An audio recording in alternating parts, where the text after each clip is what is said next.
Stickman wants new car. Car costs 10 sticks. Stickman only has 5. Goes to Big Stick Bank. Loan me 5 sticks, he says. Bank says, sure, pay back 6, okay? 1 extra stick for waiting. 1 stick equals interest. Bank didn't give sticks for free. Bank wants reward for waiting. So bank charges interest. Interest is safety.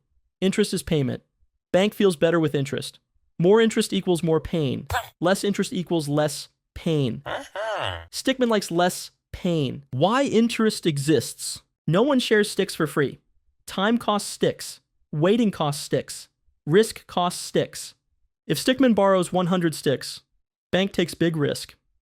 Might not get sticks back. So interest goes higher.